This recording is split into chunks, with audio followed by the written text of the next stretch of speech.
Assalamu alaikum wa rahmatullah. There goes a proverb that a man is known by the company he keeps. প্রবাদে আছে যে একজন মানুষকে তার সঙ্গী দেখে চেনা যায়। ঠিক ভারতের প্রতিবেশী রাষ্ট্র বাংলাদেশ 5ই আগস্ট 2024 গণঅভ্যুত্থানের পরে যে সরকার বাংলাদেশে বসেছিল সেই সরকার বিশ্বের স্বীকৃত সন্ত্রাসী জঙ্গিবাদ রাষ্ট্র পাকিস্তানের সাথে সুসম্পর্ক তৈরি করতে চাইল। সেই সরকার ভারতের চিরশত্রু পাকিস্তানের সাথে এমন বন্ধুত্বের জায়গা তৈরি করল যেটি সন্দেহের চোখে দেখা যায়।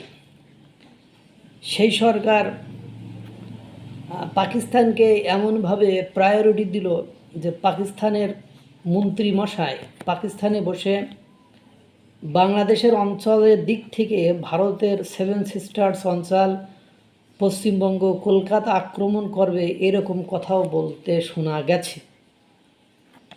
পাশাপাশি যে তৎপরতা, যে কর্মসূচি, যে কর্মকাণ্ড দেখা গিয়েছে তাতে করে অস্থির হয়ে গিয়েছে। পাশাপাশি চীন তো রয়েছে। এখন বাংলাদেশকে বেজ হিসাবে ব্যবহার করে, বাংলাদেশকে ফিল্ড হিসাবে ব্যবহার করে এখান থেকে ভারতের উত্তর পূর্ব অঞ্চল অর্থাৎ 7 sisters, chicken neck, Siliguri corridor এগুলোকে অস্থির করার যে পাইতারা, সে পাইতারা কিন্তু আমরা দীর্ঘদিন ধরে বিভিন্ন অ্যাঙ্গেল থেকে, বিভিন্ন নিউজ থেকে আমরা শুনতে পাচ্ছি। কতটা বাস্তবসঙ্গত, কতটা যুক্তি নির্ভর সেটা তো আপনারাও জানেনই। ডক্টর ইউনূসের আমলে ভারত 7 সিস্টার্স অঞ্চলে যেসব পদক্ষেপ গ্রহণ করেছে, অনেকে ভেবেছিল নির্বাচিত সরকার আসলে এই সমস্যার একটা সমাধান হয়ে যাবে, কিন্তু দুর্ভাগ্য হলো সত্য যে নির্বাচিত সরকার আসার পরে বিষয়টি আরও জটিল হয়ে গিয়েছে।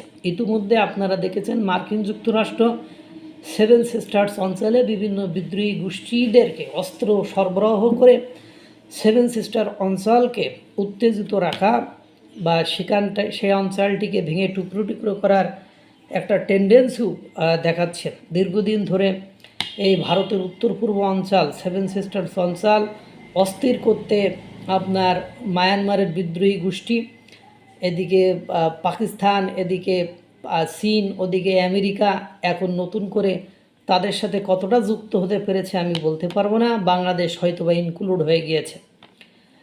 এখন বড় ধরনের একটা তথ্য আন্তর্জাতিক মহলের সামনে চলে এসেছে।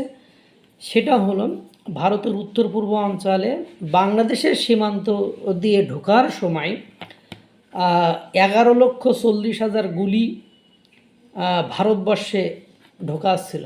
সেই সময় মানে এগুলো আটক করা হয়েছে বিদ্রোহীদের কাছ থেকে। এগুলো হয়তো বা বিদ্রোহীদের হাতে তুলে দেওয়ার জন্যই ঢোকানো হচ্ছিল, এবং সেই অস্ত্রগুলো অত্যাধুনিক যে চীনা, সেগুলো সব চীনা অস্ত্র।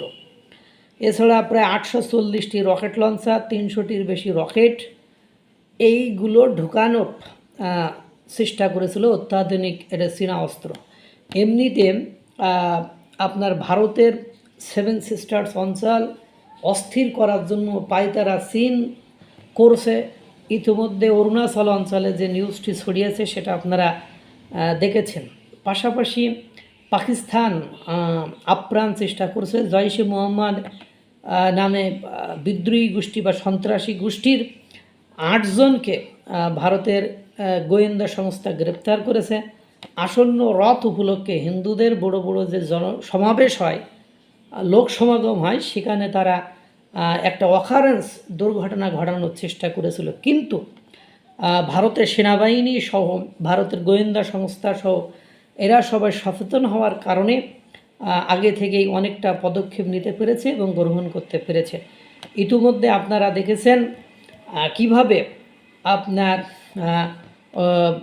কিছুদিন আগে আশুরা উপলক্ষে যে তাজিয়া মিছিল হচ্ছিল, সেখানে বিষ প্রয়োগ করে, মানে ঔষধের মাধ্যমে কিভাবে মানুষকে হত্যা করার পরিকল্পনা করেছিল। অর্থাৎ ভারতকে অস্থির করতে এখন বহু দিক থেকে বহু রকমভাবে অস্ত্র ঢুকিয়ে বিদ্রোহীদেরকে সচেতন করে ধ্বংস করার চেষ্টা করেছে, কিন্তু ভারতের আইন শৃঙ্খলা বাহিনী, সেনাবাহিনী, বিএসএফ এবং জনগণ নিবেদিত প্রাণ দেশকে ভালোবাসে, এই জন্য এখনও সাস্টেইন করেছে। কতদিন যে এভাবে টিকতে পারবে এটাও কিন্তু দেখার বিষয়। আল্লাহ তাআলা সকলকে ভালো রাখুক, সুস্থ রাখুক। আসসালামু আলাইকুম ওয়া রাহমাতুল্লাহ।